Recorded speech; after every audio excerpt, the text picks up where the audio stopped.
આપ જોઈ રહ્યા છો લોકમંચ ને હું છું જય શર્મા। આજે લોકમંચમાં વાત કરવી છે શિક્ષણને અને એક રિપોર્ટને લઈને। શિક્ષણ એ સમાજનો પાયો છે, પણ જો આ પાયો જ કમજોર હોય તો ભવિષ્ય કેવું હશે?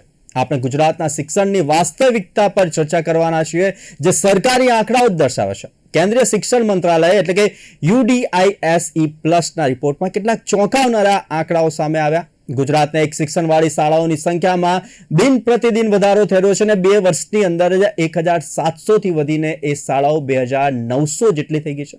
કલ્પના કરો કે એક જ શિક્ષણ જે શિક્ષક છે તે શિક્ષણ કેવી રીતના આપે તમામ વિષયોનું, અને એક જ શિક્ષક 1 થી 8ના ધોરણના જે વિદ્યાર્થીઓ છે તેમને કેવી રીતના ભણાવી શકે, અને એ પણ તમામ વિષયો। આ શાળાઓમાં પણ ભણતા વિદ્યાર્થીઓની સંખ્યા પણ હવે 30,000 થી વધીને 1 લાખ થઈ ગઈ છે। કેટલાક આંકડાઓ સામે આવ્યા છે। રાજ્યમાં કુલ શાળાઓની સંખ્યા જે 53,000 થઈ ગઈ છે, 5,000 શિક્ષકોની ઘટ છે। આ આંકડાઓ ઘણા બધા સવાલ ઊભા કરી રહ્યા છે, અને આ જ મુદ્દે આપણે આજે લોકમંચમાં ચર્ચા કરવાના છીએ। શું સરકાર આ પરિસ્થિતિને ગંભીરતાથી લઈ રહી છે? આજ મુદ્દે ચર્ચા કરવા માટે આપણી સાથે જોડાયા છે મહેશ પુરોહિત, સહપ્રવક્તા ભાજપ, ડોક્ટર વિજય ઠક્કર, શિક્ષણવિદ, અને અશોક પંજાબી, વાઇસ પ્રેસિડેન્ટ ગુજરાત કોંગ્રેસ। મહેશભાઈ, વિજયભાઈ, અશોકભાઈ, આપનું સ્વાગત છે લોકમંચમાં। નમસ્કાર જી, નમસ્કાર, થેન્ક યુ। જે પ્રમાણેનો રિપોર્ટ સામે આવ્યો છે અને સવારથી જ આ મુદ્દે ચર્ચાઓ થઈ રહી છે, અને આ ચર્ચા ખૂબ જ ચિંતાજનક થઈ રહી છે, કેમ કે શિક્ષણ એ મુખ્ય પાયો ગણાય છે આવનારી પેઢીનો, વિકાસનો, અને સાથે જ પ્રવેશોત્સવ થાય છે, ગુણોત્સવ થાય છે, ઝાકમઝોળ ભવ્ય આયોજન કરવામાં આવે છે, પરંતુ શિક્ષકોની ઘટ જોવા મળી રહી છે, અને એવી શાળાઓ પણ દિન પ્રતિદિન વધી રહી છે। મહેશભાઈ, એક શિક્ષક વાળી શાળાઓ કેમ વધી રહી છે? હું કેટલીક તમને ક્લિયરિટી કરીશ એટલે તમને ખ્યાલ આવશે કે જે આ એક શિક્ષક વાળી શાળા છે એમાં કેટલી હકીકત છે અને કેટલી અમુક ચિંતાજનક બાબત છે। બંને વસ્તુને હું રજૂ કરીશ। તો એ એક શિક્ષક વાળી જે શાળા છે એમાં 166 શાળાઓ એવી છે, એમાં 10 કરતા પણ ઓછા બાળકો છે, છતાં એ શાળાઓ ચાલી છે। 432 શાળાઓ એવી છે જેમાં 10 થી 20 બાળકોની સંખ્યા છે, અને 466 બાળકો શાળા એવી છે જેમાં ફક્ત 30 આજુબાજુ બાળકો છે। હવે જે આ તમે હમણાં જે નવો રિપોર્ટ આવ્યો એના પહેલા 1893 શાળાઓ એવી હતી કે જ્યાં એક શિક્ષક હતા, તો એની અંદર ટોટલ 64,390 બાળકો અભ્યાસ કરતા હતા। તમે 64,390 બાળકો ભાગ્યા 1893 કરો તો એવરેજ 33 પોઈન્ટ એટલે 34 બાળકોની એવરેજ છે। તો એમ કહેવાતી રીતે આપણે એમ કહી શકીએ કે ભાઈ એક શિક્ષક વાળી શાળા, પરંતુ તમે એને એવરેજમાં નાખો છો તો 30 વિદ્યાર્થી પર એક શિક્ષક, જે ઓન એન એવરેજ રેશિયો હોય છે। હવે છતાં બી આ રેશિયો વધ્યો કેમ? ધારો કે હમણાં જે 2900 શાળા છે એમાંથી 2200 શાળા ઓલમોસ્ટ પ્રાઇમરી છે, તો એ રેશિયો વધ્યો કેમ? તો એ રેશિયો વધવાના કારણોમાં કેવું હોય છે? પહેલી વસ્તુ તો એ હોય કે કોઈ નિવૃત્ત શિક્ષકો, નંબર 1। નંબર 2, શિક્ષકોને બદલી થાય, અને સરકારે ગયા વર્ષે જ શિક્ષકોની બદલી માટે એક નવી નીતિ તૈયાર કરી અને પોતપોતાના વતનમાં જવામાં, તો એમાં લગભગ 10,445 અરજીઓ આવી। એમાંથી 8,968 શિક્ષકોને એમની ઈચ્છા અનુસારના સ્થળો મળી ગયા નવી નીતિ અનુસાર, બરોબર છે? તો એના કારણે પણ ત્યાં એક ઘટ ઊભી થઈ છે। બીજી ઘટ એટલા માટે ઊભી થાય કે કોઈ શિક્ષકનું મૃત્યુ થયું હોય, રિટાયર્ડ થયા હોય, તો એ ઘટનું સોલ્યુશન બી તત્કાલ લઈ લેવાઈ ગયું છે। તો એ ઘટના સોલ્યુશનના ભાગરૂપે હમણાં સુધીમાં 12,000, 1 થી 5 ધોરણમાં 5,000, 6 થી 8માં 5400, અને અન્ય માધ્યમોમાં થઈ અને 1,852, એમ ટોટલ 12,252 નવી વિદ્યાસહાયકોની ભરતી પણ બહાર પાડી દેવામાં આવી છે। અને તત્કાલ જે આ જે વિષય છે, જે વધારાની જે શાળાઓ છે જ્યાં સંખ્યા વધારે હોવા છતાં એક શિક્ષક છે, તે એઝ સૂન એઝ એમાં સોલ્યુશન આવી જશે। મહેશભાઈ, આપે જે પ્રમાણે કહ્યું, આપણે સ્વીકારીએ કે કેટલીક શાળાઓ છે, 166 તમે શાળા ગણાવી કે જેમાં 1 થી 10 જ બાળકો છે, 400 શાળા છે જેની અંદર 20 બાળકો છે, અને 466 જેટલી શાળાઓ છે તેમાં 25 થી 30 જેટલા બાળકો અભ્યાસ કરી રહ્યા છે। એટલે આપણે 900 શાળાઓ એવી છે કે જેની અંદર બાળકોની ઘટ છે, સામે શિક્ષક પૂરતા પ્રમાણમાં છે। ત્યારે સવાલ એ પણ થાય છે કે પ્રવેશોત્સવ થાય છે શાળાની અંદર, તો કેમ બાળકો ભણવા નથી આવે? આપણે એમાં નથી પડવું અત્યારે। અશોકભાઈ, આજે મનીષભાઈ દોશીએ પણ કહ્યું છે કે 42,000 કરતા વધારે વર્ગખંડની ઘટ છે, 40,000 થી વધુ શિક્ષકોની ઘટ છે, અને ઓરડાઓ પણ અસુરક્ષિત છે। એની સામે આ પ્રકારની જે ઘટનાઓ બની રહી છે, આપણા શિક્ષણને લઈને કહેવાય છે કે બઢેગા पढ़ेगा इंडिया तभी तो बढ़ेगा इंडिया, પરંતુ આ શિક્ષણની વારવી વાસ્તવિકતા આપણી સામે આવી છે. શું કહેશો? છેલ્લા ઘણા સમયથી ગુજરાતમાં શિક્ષણ બાબતમાં ભયંકર અસંતોષ પ્રવર્તી રહ્યો છે. જેવી રીતે રાજ્ય સરકારના નેજા હેઠળ બીજા અનેક ખાતાઓની પડતી થઈ રહી છે, ખાતાની અજયભાઈ. સક્ષમતા ઓછી થઈ રહી છે, જી. એવી રીતે શિક્ષણ ખાતાની અંદર પણ આ જ પ્રકારની બીમારી ઘણા સમયથી ઘૂસી ગઈ છે. ખાસ જી. કરીને આનંદીબેન જ્યારે શિક્ષણ પ્રધાન હતા એ સમય ઉપર પડતીની ગતિ જે છે તીવ્ર થઈ છે. કારણ કે મોટા પાયા ઉપર શિક્ષણનું ખાનગીકરણ, એટલે શિક્ષણનું ખાનગીકરણ કરીને એમાં ફીસ વધારીને શિક્ષણનું સ્તર નથી ઠીક થયું, પણ સ્કૂલોની ફી વધી ગઈ અને પોતે સરકાર જવાબદારીથી મુક્ત થતી ગઈ.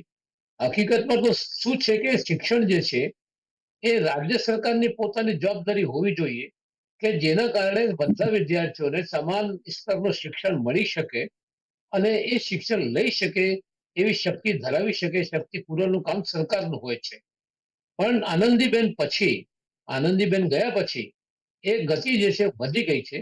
અને ઓરડાની તો વાત જવા દો, આપણે દર 6 મહિનામાં 3 મહિનામાં 2 મહિના છાપાઓની અંદર સાંભળીએ છીએ કે કેટલી નિશાળો તો ઝાડ નીચે ચાલે છે, ઓરડા જી. પણ નથી અને જર્જરિત અવસ્થાની અંદર અમુક દીવારો ઊભી હોય છે. અને આ પરિસ્થિતિ ગુજરાતમાં એટલી હદ સુધી ખરાબ છે. મને આશ્ચર્ય આ બાબતથી થાય છે કે આખા દેશના સર્વે સર્વા બે નેતાઓ જે ગુજરાતના છે એ જ્યારે આવે છે દર 15 દિવસમાં બંનેમાંથી એકનો ચક્કર પડે છે આવે છે ત્યારે કોઈ પણ દિવસે શિક્ષણ બાબતમાં એમને ગંભીરતાથી વાત કરી જ નથી. આ શિક્ષણનું સ્તર, તમારી વાત સાચી છે કે શિક્ષણ, એક શિક્ષકની શાળાની જે સંખ્યા છે એ એટલી હદ સુધી વધી ગઈ છે કે આપણે કહી શકીએ છીએ કે પ્રેક્ટિકલી ગુજરાતમાં શિક્ષણ છે જ નહીં.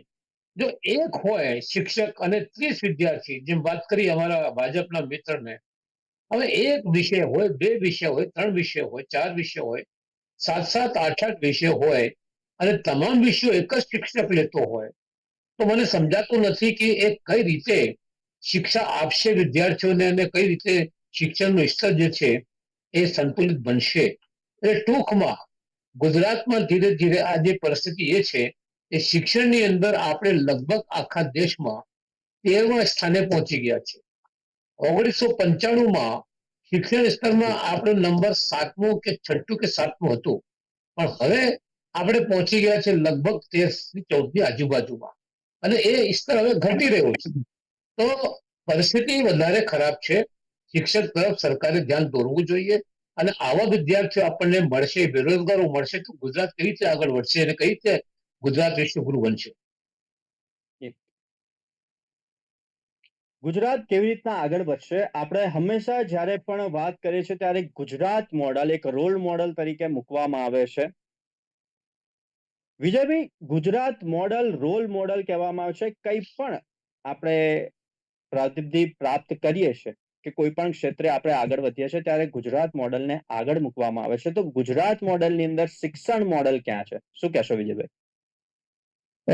શિક્ષણ અને આરોગ્ય એવી જવાબદારી છે કોઈ પણ સરકાર માટે કે જેને આપણે પ્રાથમિકતા આપવી જોઈએ, અગત્યતા આપવી જોઈએ, અગ્રતા ક્રમ આપવો જોઈએ. એક વાતનો સુધારો કરી દઉં કે વિદ્યાર્થીઓની સંખ્યા ઓછી હોય કે વધારે હોય, પણ આરટીઈ હેઠળ નિયમ એવો છે કે 5 થી 7માં 5, 6, 7, 8 જે ધોરણ છે એમાં ઓછામાં ઓછા 3 શિક્ષક હોવા ફરજિયાત છે, કારણ કે એક જ શિક્ષક બધા વિષયો ન ભણાવી શકે. હવે આ સંખ્યા, આ શાળાઓ જે 2936ની શાળાઓ છે એ શાળાઓ જો 1 થી 4ની જ હોય તો એમાં એ સંખ્યાની મર્યાદાની કારણ હોઈ શકે, એ મને થોડુંક એવું બની શકે. હવે હમણાં જ મહેશભાઈએ કહ્યું કે આપણી પાસે સરકારની બહુ સરસ યોજના છે, બહુ વર્ષો પછી શિક્ષકોની બદલી થઈ, પોતાના વતનનો લાભ મળ્યો, એ સારું પાસું છે. પણ એ બદલી થઈ ક્યારે? એપ્રિલ મહિનામાં. શિક્ષકો હાજર ક્યારે થયા? 1 મેના રોજ. એ પછી 31 મેના રોજ ઘણા બધા શિક્ષકો નિવૃત્ત થયા. હવે એ સંખ્યા, જે નિવૃત્ત થનારી સંખ્યા અને બદલી થનારી સંખ્યા, એ સંખ્યાને આપણે એ પછી જુલાઈમાં જે ભરતી થઈ એમાં કોઈ જગ્યાએ એનો સરવાળો કર્યો નહીં. એને કારણે શું થયું કે એ સંખ્યા જે અત્યારે એમનો જ આંકડો છે 8,968 વત્તા રિટાયર થયેલા ટીચરો, એમની ભરતી હજુ એમને એમ યથાવત બાકી છે, જેના બદલામાં આપણે જ્ઞાન સહાયકો માગીશું અને હવે જ્યારે એ શિક્ષક મળે ત્યારે સાચું. હવે તમે વિચારો કે કોઈ પણ પેરેન્ટ્સ હોય એ પોતાના બાળક, હવે જાગૃત પેરેન્ટ્સ છે અને જાગૃત પેરેન્ટ્સ તરીકે હવે એ ચેક કરવાના છે, પોતાની બાળકને પૂછે કે તારા શાળામાં કેમ ચાલે છે, તો એ ઘેર જઈને ફરિયાદ કરશે કે અમારા આ વિષયનો શિક્ષક નથી, અમારા આ વિષયના શિક્ષક હતા પણ બદલી થઈ ગયા છે, અમારા આ વિષયના શિક્ષક રિટાયર થયા છે, હજુ અમને મળ્યા નથી. તો એ વ્યવસ્થા જે તે સંચાલક મંડળે કરવી પડશે, અથવા તો એ વખતે એ પીરિયડ ખાલી રહેશે, જેને આપણે એક બહુ સરસ શિક્ષણકાર આમ મને કે રેન્ડો પીરિયડ એમ કે છે સૌરાષ્ટ્રની ભાષામાં, કે જેનો કોઈ ધણી નથી, એવો પીરિયડ કે જે પીરિયડમાં કોઈ જાય નહીં, ન પ્રોક્સી લેવાય, ન કોઈ ભણાવાય. તો એ જે અસર છે એને કારણે લાંબા ગાળે કોઈ પણ દુકાને તમે કોઈ વસ્તુ લેવા જાઓ અને ત્યાં 10 વાર ધક્કા ખાવા પછી તમને લાગે કે અહીંયા વસ્તુ નથી મળતી, તો 11મા દિવસે તમે દુકાન બદલી નાખવાના છો. એવી જ રીતે એ શાળામાં છાપ એવું ઊભી થાય છે કે આ શાળાઓમાં પૂરતા શિક્ષકો નથી, તો ધીરે ધીરે તેની સંખ્યાઓ ઘટવાની છે. બીજો એક સર્વે, આ જે સર્વેમાં નથી એવો સર્વે તમને કહું તો અત્યારે સરેરાશ સરકાર એ ગણતરી કરે છે, અમારી પાસે પત્રક પણ ભરાવડાવે છે કે એક વિદ્યાર્થી દીઠ સરકારની એક વિદ્યાર્થીનો ખર્ચ કેટલો પડે છે સરકારી શાળાઓમાં, ખાસ કરીને ગ્રાન્ટીનેટ શાળાઓમાં. તો એક ખર્ચ એનો 62,000 રૂપિયા છે પર સ્ટુડન્ટ. ધારો કે કોઈનો અલગ અલગ સ્કૂલોની સંખ્યા પ્રમાણે વધારે અલગ હોઈ શકે. સરકાર એવું વિચારે છે કે હું એક વિદ્યાર્થી પાછળ સરકારી શાળાઓમાં 60,000 પગાર ગણો ખર્ચ ગણીને વધારે થાય એટલા માટે 60-62,000 રૂપિયા ખર્ચું, એના કરતા સેલ્ફ ફાઇનાન્સ સ્કૂલોના વિદ્યાર્થી ભણવા જાય અને શિષ્યવૃત્તિ પેટે 30,000 રૂપિયા આપી દઉં તો સરકારના માથે બોજ ઘટે છે. તો હું એવું માનું છું કે જે ખર્ચ સેલ્ફ ફાઇનાન્સ સ્કૂલોને ચૂકવાય છે, ડાયરેક્ટ નથી ચૂકવાતો, વાયા વિદ્યાર્થી ચૂકવાય છે, તો એ જવાબદારી સરકારની કેવી રીતે છે? પણ છતાંય આપણે સેલ્ફ ફાઇનાન્સ સ્કૂલોને વિદ્યાર્થીઓને અલગ અલગ રીતે શિષ્યવૃત્તિ આપીને એની ફી ચૂકવીને એની વ્યવસ્થા પૂરી પાડીએ છીએ, અને જે ખરેખર પોતાની જવાબદારી છે એમાં આપણે ક્યાંક ક્યાંક ઊણા ઉતરીએ છીએ. મારો પ્રશ્ન એક એ પણ છે કે જે શાળાઓ એક જ વર્ગવાળી છે, એક જ શાળા એક જ શિક્ષક વાળી છે, જે 2936 છે, તમે શું માનો છો કે 2936 શાળાઓ જે છે એક શિક્ષક વાળી, એ શિક્ષકો પાસે બીજા કોઈ પ્રકારના કામ નહીં લેવાતા હોય? અને જો બધા જે કામ કરે છે અલગ કામ, એ કામ એ શિક્ષકો પણ કરતા હશે, તો એ દિવસોમાં વિદ્યાર્થીઓનું શું થતું હશે? એ વિદ્યાર્થી શું કરતા હશે? એ વિદ્યાર્થી શું ભણતા હશે? એ શિક્ષક જ્યારે રજા પાડે ત્યારે વિદ્યાર્થી શું કરતા હશે? તો આ ઘટના એટલા, તમે વિચારો આટલા શિક્ષકોની સંખ્યા ગુણ્યા એની સીએલ ગણો, ગુણ્યા એના સરકારી કામકાજના દિવસો ગણો, તો જે વિદ્યાર્થી ખરેખર ભણી રહ્યો છે એના ભાગે કેટલા કલાકનો શિક્ષક મળતો હશે? એમાં પાછા 4-5 ધોરણ ભણાવવાના, તો એમાં ભાગ્યા 5 કરો તો એક ધોરણ ભણનાર વિદ્યાર્થીને કેટલો શિક્ષક એના ભાગે આવતો હશે? આ વિચાર છે ગાણિતિક દ્રષ્ટિએ બહુ બહુ ધરખમ છે, અને આ જ ભવિષ્યની પેઢી આપણે તૈયાર કરવાની છે, અને આપણે આપણા શિક્ષણનો ક્રમ દિવસે દિવસે નીચે લઈ જવાનો. જી મહેશભાઈ, જે રીતના વિજયભાઈએ કેલ્ક્યુલેશન કરાયું, આપે બી જે પ્રમાણે કેલ્ક્યુલેશન કરાયું એવી રીતના વિજયભાઈ બી કેલ્ક્યુલેશન કરાયું, એટલે સવાલ બે બહુ મહત્વના થઈ રહ્યા છે. એક તો શિક્ષણનું સ્તર નીચે કેમ જઈ રહ્યું છે, પાયાનું શિક્ષણ ખૂબ જ જરૂરી હોય છે ભવિષ્યની પેઢીને તૈયાર કરવા માટેનું, તો તેની સામે આવા અઢળક સવાલો છે. અને શિક્ષકની ઘટને લઈને ઘણી બધી વાર આપણે જોયું છે કે ગાંધીનગર ખાતે પણ શિક્ષકો પહોંચ્યા હોય છે અને ભરતીને લઈને કેટલાક સવાલો ઉભા થઈ રહ્યા છે. તો ભરતી ક્યારે? કારણ કે ભાસ્કર પટેલ કે જેઓ ગુજરાત શાળા સંચાલક મંડળના પ્રમુખ છે, તેમણે પણ કહ્યું છે કે શાળાઓની સંખ્યા વધારવાની બી જરૂર છે, અને સાથે સાથે શિક્ષકોની ઘટ છે તે વાસ્તવિકતા છે તેવું તેમણે સ્પષ્ટપણે કહ્યું છે. હું જરાક ક્લેરિફાય કરું. જે શિક્ષકોની ઘટ છે એને ધ્યાનમાં રાખીને જ 12,252 શિક્ષકોની નવી ભરતી બહાર પડી છે, અને એમાં બી જે કચ્છવાળી ભરતી છે એમાં જે પ્રાઇમરી સેક્શન છે તો ઓલમોસ્ટ બધાએ જગ્યા પણ પોતાની સિલેક્ટ કરી દીધી છે, ને અન્ય જે છે એ બધામાં પ્રોસેસમાં ચાલુ છે, ને ઓલમોસ્ટ આવનારા 1-2 મહિનામાં આ વિષય શોર્ટ આઉટ થઈ જશે. હું કેટલીક વસ્તુની, જો એ માની લો કે જે આક્ષેપ આરોપો છે 100% સાચા છે, ને એને હું ડિફેન્ડ બી નથી કરતો, એની સામે હું કેટલાક પોઝિટિવ પોઈન્ટ મૂકવા માંગુ છું, એટલે તમને ખ્યાલ આવે કે એટલું બધું બી અંધારું નથી. છેલ્લા 7 વર્ષની અંદર તમે માનો ને 10 લાખ વિદ્યાર્થીઓ પ્રાઇવેટમાંથી સરકારી શાળામાં ટ્રાન્સફર થયા છે. સુરત અને અમદાવાદ મ્યુનિસિપલ કોર્પોરેશન દ્વારા ચાલતી શાળામાં ધારાસભ્યનો લેટર લખ્યા બાદ વેટિંગ લિસ્ટ છે. બરોબર છે, આ પરિસ્થિતિ છે. બીજી વસ્તુ હું તમને કહું, જ્યારે 2001માં મોદી સાહેબે ગુજરાતનું જ્યારે સંચાલન હાથમાં લીધું ત્યારે ફર્સ્ટ ટાઈમ એમણે જ્યારે એ વિષયને હાથમાં લીધા તો તમે માનો નહીં, ધોરણ એકમાં જે નામાંકન હોય, પ્રવેશ હોય, એ પ્રવેશનો રેશિયો 175 બાળકો પ્રવેશ કરતા હતા, 25 બાળકો તો પ્રવેશ જ નતા કરતા. બરોબર છે. આજે એ રેશિયો 100% છે. નંબર 1. નંબર 2, ધોરણ 1 થી 5 ની અંદર જે તે સમય 2001 ની વાત કરું છું ત્યારે ડ્રોપ આઉટ રેશિયો ઓલમોસ્ટ 20.60% છે હતો. બરોબર છે. આજે ઓલમોસ્ટ નીલ થઈ ગયો છે, કારણ કે 0.14 છે ને એમાં બી 2-3 વસ્તુ ઉમેરાય તો એ ઓલમોસ્ટ નીલ થઈ ગયો છે. બરોબર છે. 1 થી 8 ની અંદર તે સમયે એ ડ્રોપ આઉટ રેશિયો હતો 37%. આજે એ ડ્રોપ આઉટ રેશિયો 1.62% સુધી આવી ગયો છે. તમે વિચાર કરો, આ સ્કેલ છે. ગુણોત્સવ ગણી લો, પ્રવેશોત્સવ ગણી લો, અને બીજી એક માઇનસ પોઈન્ટ બી કહી દઉં સાથે સાથે કે ધોરણ 8 પછીનો ડ્રોપ આઉટ રેશિયો હમણાં 17 થી 18% છે. એ જે તે સમયે 2016-17માં 23% હતો. પરંતુ એમાં એટલો બધો ડાઉન નથી આવ્યો. મતલબ ઘણો નીચે ના આવવાના કારણે આ જ વર્ષે અને ગયા વર્ષે મળીને નમો લક્ષ્મી, નમો સરસ્વતી અને ફર્સ્ટ ટાઈમ 9મા ધોરણમાં પ્રવેશોત્સવ ઉજવવામાં આવ્યો સરકારશ્રી દ્વારા. બરોબર છે.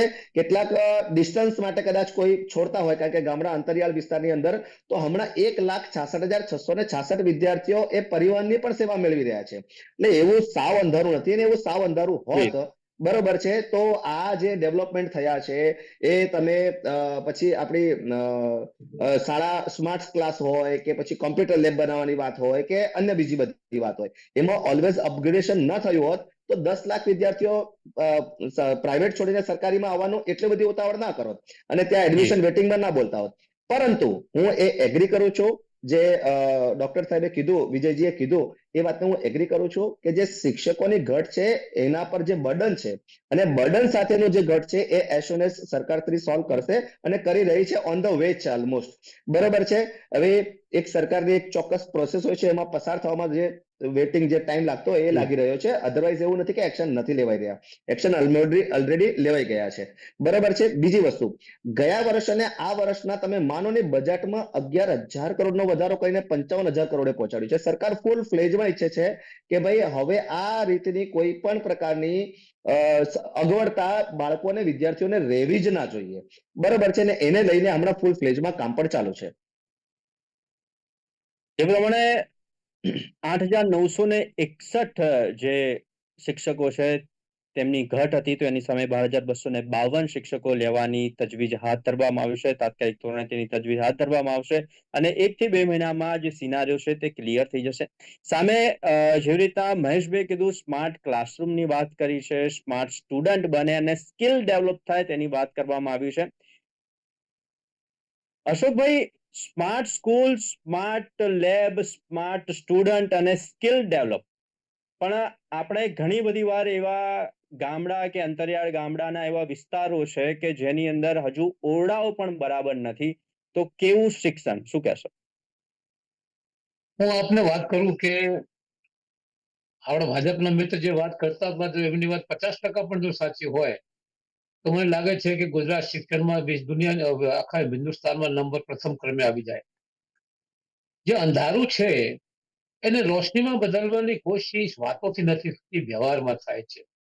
સૌથી પહેલા તો પરિસ્થિતિ આ છે કે જે સ્કૂલો ઝાડ નીચે ચાલે છે અથવા તો એક જ ખંડની અંદર આખું ભરાઈ જાય છે, જર્જરિત દીવારો છે, તૂટી જાય એવી સ્થિતિ છે, અને પછી મધ્યાહન ભોજન યોજનાની પરિસ્થિતિ પણ બગડતી ચાલી જાય છે. આ જે સંજોગો છે એ સંજોગોને જો તમે પરિવર્તિત ન કરો સાચા દિશા તરફ, તો શિક્ષણ ક્ષેત્રમાં આપણે વધારે પછાત થવાના છે. નંબર બીજી વસ્તુ આ છે કે શિક્ષણ જે છે એ જોબ ઓરિએન્ટેડ, એટલે આના કારણે રોજગાર મળે, રોજગાર લક્ષી શિક્ષણ, એ બાબતનો વારંવાર વાત થતી હતી, પણ એ અંગે સરકારે કોઈ ધ્યાન હકીકતમાં આપ્યું નથી. પણ જે હું પહેલા વાત કરી કે ખાનગીકરણના કારણે જે લોકો જે છે, મોટા ભાગે લોકો જે છે એ ખાનગીકરણના કારણે જે છે એ વંચિત રહી રહ્યા છે, શિક્ષણથી, સારા શિક્ષણથી વંચિત થઈ રહ્યા છે. અને સરકાર જે છે એ ખાનગીકરણ થતા સ્કૂલોમાં જે વિદ્યાર્થીઓ જાય એનું 50% ફી પોતે ભરતી હોય તો એનું અર્થ શું કહી શકાય? આ જ પૈસા જે છે સરકારી ધોરણમાં પડતા લોકો માટે ખર્ચ કરવામાં આવે તો લોકો વધારે પ્રમાણમાં સરકારી સ્કૂલોની અંદર આવી શકે છે. તો શિક્ષણ ક્ષેત્રમાં જે અંધારું છે એને દૂર કરવાની કોશિશ થતી હોય તો સૌથી પહેલા જે શિક્ષક મંડળ છે તમે જોઈ શકો જી છો કે આખા ગુજરાતમાં જે શિક્ષક મંડળો છે એ વારંવાર બગાવત કરી રહ્યા છે.